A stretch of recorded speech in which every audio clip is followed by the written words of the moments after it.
என்னதான் நினச்சினுக்கிற நீ? எவ்வளோ நாள் தான் நான் பொறுமையாக இருக்கிறது? ஒரு விஷயத்தில் ஏதாவது தப்பு பண்ணிட்டீங்கன்னா தப்புன்னு ஒத்துக்கணும் எத்தனை தடவை சொல்லியிருக்கிறேன் நான்.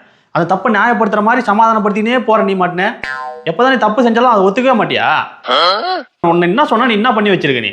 நீ சொன்ன மாதிரி தானுங்க பண்ணேன், நான் ஒன்றும் பண்ணலையே. திரும்ப திரும்ப அதையே சொல்லிட்டு இருக்காத சொல்லிட்டேன் நான்.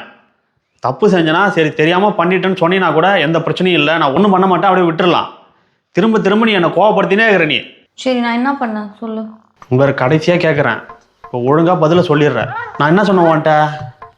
பிரியாணி வாங்கிட்டு வர சொன்னேன். நீ என்ன சொன்ன? 80 ரூபாயில் ஒரு பிரியாணி இருக்குது, 100 ரூபாயில் ஒரு பிரியாணி இருக்குன்னு சொன்னேன். ரெண்டுத்துக்கு என்ன வித்தியாசம்னு நான் கேட்டேன். 80 ரூபா பிரியாணியில் முட்டை இருக்காது, 100 ரூபா பிரியாணியில் முட்டை சேர்த்து வச்சு கொடுப்பாங்க அப்படின்னு சொன்னேன்.